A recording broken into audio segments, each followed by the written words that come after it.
कविता 8वीं। कौन? कवि है सोहनलाल द्विवेदी जी। बच्चों, हमारे घर में कई तरह के जीव जंतु मौजूद होते हैं। हाँ, डरो नहीं, हमारे साथ साथ वे भी हर एक के घर में रहते हैं। जैसे चींटी है, छिपकली है, चूहे और न जाने कितने सारे छोटे मोटे जीव जंतु हमारे साथ रहते हैं। और तो कई जानवरों को हम पाल लेते हैं, जैसे कुत्ते, बिल्ली।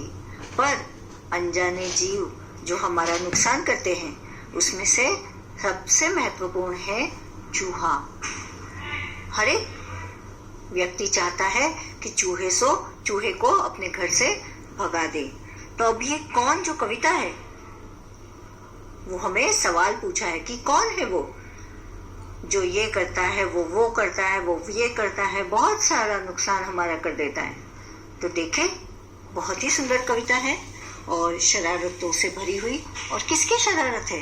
जी हाँ, चूहे की। किसने बटन हमारे कुतरे, किसने स्याही को बिखराया, कौन चट कर गया दुबक कर घर भर में अनाज बिखराया। सवाल पूछा गया है कि हमारे शर्ट के, हमारे कपड़ों के जो बटन है, वो किसने कुतर दिए, किसने काट दिए, तोड़ दिए, और स्याही को किसने बिखरा दिया। हमने तो ठीक से सब चीजों को भर कर रखा था, तो स्याही इस तरफ से जमीन पर कैसे बिखर गई, लुढ़क गई, सब जगह स्याही हो गई। ये कौन है? कौन चट कर गया दुबक कर, चट कर जाना, खा लेना, तुरंत सब सफाया कर लेना। घर भर में अनाज बिखराया।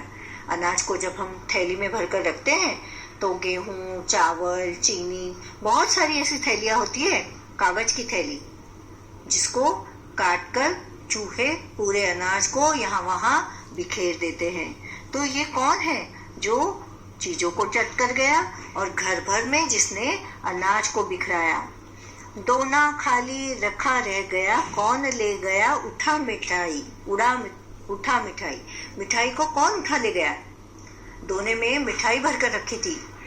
अब हर घर में तो ऐसी चीजें नहीं होती कि जहाँ छुपा के रखी जाए।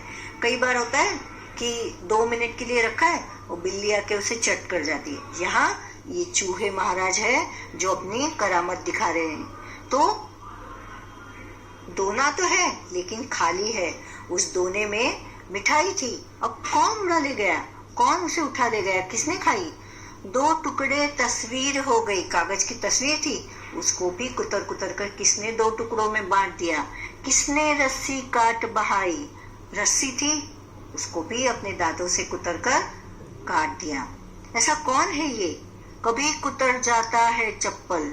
बहुत परेशान करके रखा है इस जीव ने। तो क्या क्या करता है, पहले पैराग्राफ में तो बताया कि उसने कुर्ते के बटन कुतरे, स्याही को बिखराया, अनाज को बिखेर दिया, और फिर दोने में जो मिठाई भर कर रखी थी उसको चट कर गया। तो अब और क्या शरारतें करता है ये जीव? कभी कुतर जाता है चप्पल, चप्पल को कुतरना आता है इसे, और कभी जूते को भी कुतर जाता है। तो कितना नुकसान होता है, बाहर जाते वक्त इस तरह से कुतरी हुई चप्पल को हम पहन नहीं सकते। कभी खलीता पर बनाती, अनजाने पैसा गिर जाता। खलीता है ना थैली, कभी थैली को काट लेता है। यही वो जीव है जो बहुत सारी चीजों को खाता है। इसको खाने के लिए सिर्फ अनाज ही नहीं, कपड़े, कागज, प्लास्टिक और भी कई चीजें ये खा लेता है। तो कभी खलीता पर बनाती, कभी थैली भी काट लेता है। थैली को काटने से क्या होता है हमारी समझ में नहीं आता। जब हम ऐसी वाली थैली को बाहर ले जाते हैं तो उसमें रखे पैसे अनजाने ही नीचे गिर जाते हैं। किसने जिल्द काट डाली है। हमारी जो पुस्तक होती है, पुस्तक होते हैं, ग्रंथ होते हैं, उसको अच्छे से जिल्द लगाकर, मतलब ऊपर वाला जो पुट्ठा होता है वो थोड़ा कड़क होता है, तो उस जिल्द को भी किसने काट डाला है। बिखर गए पोथी के पन्ने। बाइंडिंग के वक्त पन्नों को बाइंड किया जाता है, उस पर अच्छी सी जिल्द चढ़ाई जाती है, यानी नया कवर अच्छा वाला, पुट्ठा वाला, थोड़ा कड़क होता है ऊपर का पन्ना, ऊपर का और अंतिम वाला। तो चूहे ने जिल्द को काट दिया और इसके लिए क्या हुआ, क्या कारण हुआ उसका रीजन कि पोथी के सारे पन्ने बिखर गए। रोज टांगता धो धो कर मैं, कौन उठा ले जाता छन्नी। किसी चीज को छानने के लिए कपड़े धोकर सुखाए जाते हैं और वह तार पर लटकाए जाते हैं। तो कवि महाराज देखते हैं कि अरे ये छन्ने मतलब छानने का कपड़ा कौन उठा ले गया। रोज तो मैं धो धो कर इसे टांग देता हूँ, पर पता नहीं कहाँ चले जाते हैं। तो ये चूहे महाशय ले जाते होंगे। कुतर कुतर कर कागज सारे, रद्दी से घर को भर जाता। कौन कबाड़ी है जो कूड़ा, दुनिया भर का घर भर जाता। ऐसा कौन जो कबाड़ी है जो सारे दुनिया भर के घर को कबाड़ी खाने से भर देता है। सब चीजें कुतर देता है, काट देता है, खा लेता है, रस्सी के 2 टुकड़े करता है, तस्वीर को फाड़ता है, जिल्द को काटता है, और पता नहीं नाक में दम कर रखा है इस शैतान ने। कौन रात भर गड़बड़ करता, हमें नहीं देता है सोने। चूहा दिन भर तो लोगों के आने जाने के कारण वहां नहीं आ सकता, लेकिन रात में जब सब लोग सो जाते हैं वहां चुपके से आकर अलग अलग आवाजें करके अपना एवज जो खाने की चीजें ढूंढ लेता है। खुर खुर करता इधर उधर है, ढूंढा करता छिप छिप कोने।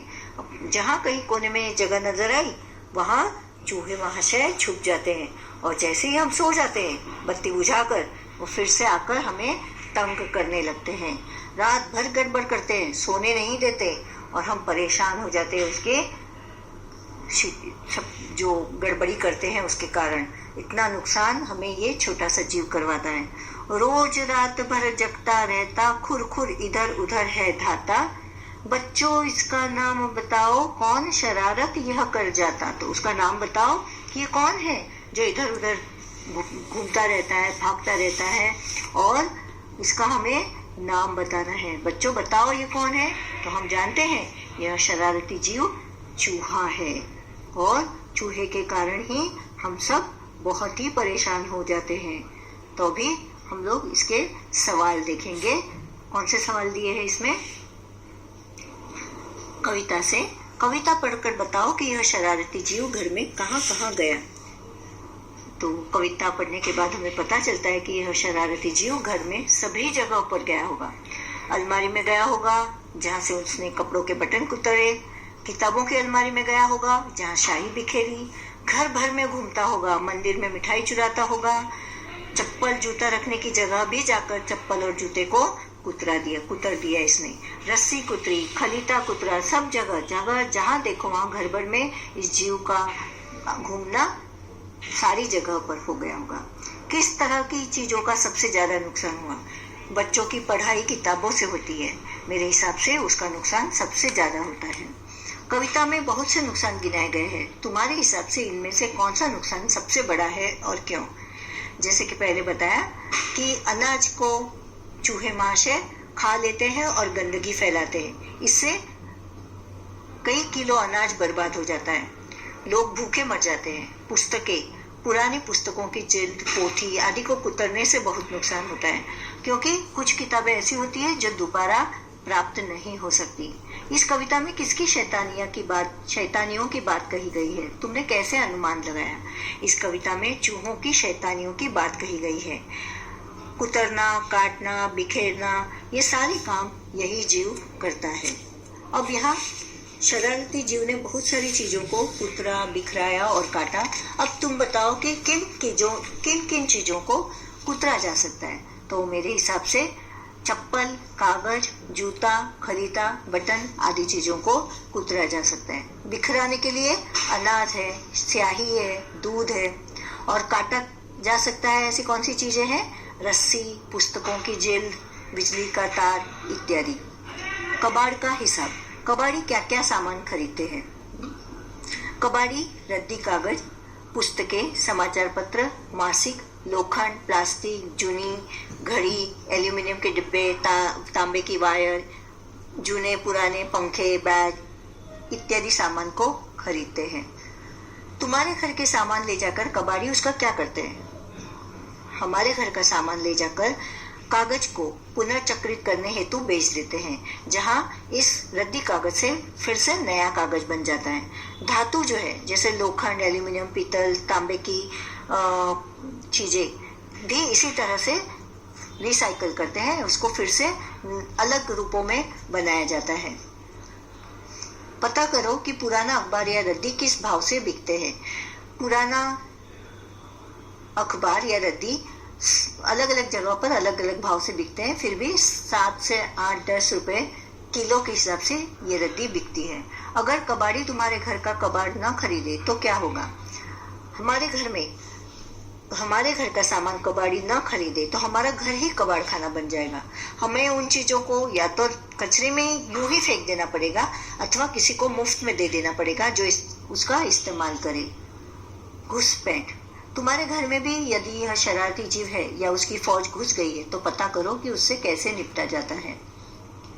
चूहों के लिए पिंजरा रखना पड़ेगा अथवा एक चिपकाने वाला पैड बाजार में मिलता है, उसमें लगे गोंद से चूहा या अन्य छोटे जीव चिपक जाते हैं। अथवा रैट केक या अलग जो उसके लिए खाने का सामान होता है जिसे खाकर वो मर जाते हैं, ऐसा कुछ उनके लिए रखना पड़ेगा ताकि उनसे हम निपट सके।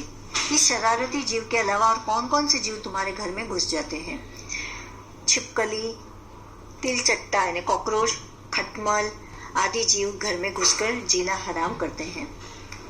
नीचे लिखी कविता की पंक्तियां पढ़ो, जिन शब्दों के नीचे रेखा खींचिए उसका अर्थ आपस में चर्चा करके बताओ। कभी खलीता पर बन आती, अनजाने पैसा गिर जाता। खलीता यानी थैली। रोज टांगता धो धो कर में, कौन उठा ले जाता छन्नी। छन्ने ने छानने का जो महीन कपड़ा होता है उसे छन्ना कहते हैं।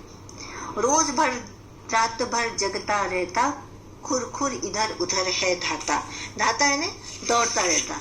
इस तरह से ये कविता चूहे के बारे में थी जो आपको जरूर पसंद आई होगी।